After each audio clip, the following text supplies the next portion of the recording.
The best credit card deals UK are to be had online. The reason for this is that the net allows you to compare initially hundreds of different competing cards at any one time. However, if you look closely, you will see that most of the cards carry the main brands of Visa and MasterCard. Basically, the way the system works is a card issuer will use MasterCard or Visa and use their branding to attract business and recognition and acceptance on behalf of merchants. In effect, the banks and credit card companies are agents for these two credit card companies. Just ask yourself, when was the last time you seen a credit card with either of these logos? Do you see my point? So the upshot of this is that even though there are a lot of card issuers, there are only two main players in the UK market. Why is this significant? The answer is simple. This makes it harder to get a better deal in the UK, for example, than in the US, where there are other active and competitive card companies such as Discover Card and American Express, although expensive. Does this mean that it is hard to get a good deal in the UK? Yes and no is the short and simple answer. Let me explain. Competition is still strong amongst card issuers, and some of these issuers are able to get a better deal from the big guys. Some pass this on to the customer and others don't.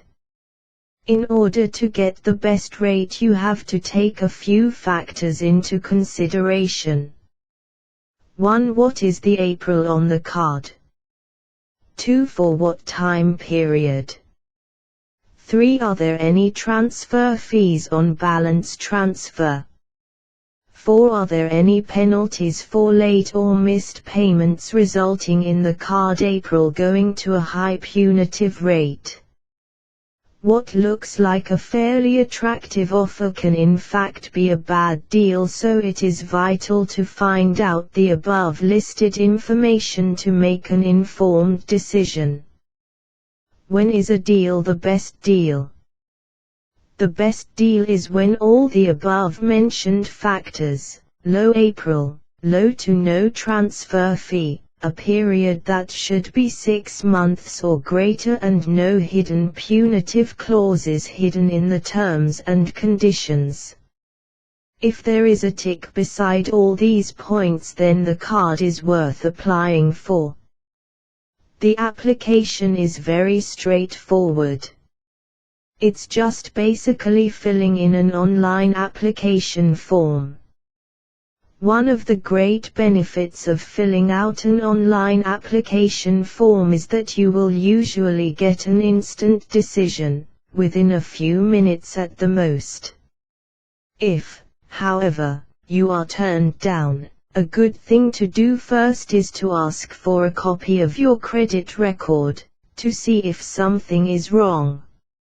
In fact, the credit card company should ask you if they can send you a reason why letter explaining why. You should then apply to Experian, or other credit reference agency, to get a detailed look at what is going on. The reason for doing this is that it is not a good idea to go and make another application immediately, as turndowns on credit applications show up on any credit search and impair your credit score. So you can actually damage your credit score for further applications. Is a good credit record a guarantee that you will get a good deal? The short answer to this at present is no. There are several reasons. The first is the economic climate has changed. As of the August 2007 credit shock, lenders are becoming more particular about who they lend money to. It used to be just a formality by just filling out an online application form. In fact, as of the time in writing this article, 40% of credit card applications are being turned down. This includes new applications and refinancing and teaser applications. In fact, 70% of the turndowns have good credit records. This means that even if you have the best credit card deals UK available to you, may not get the card you want.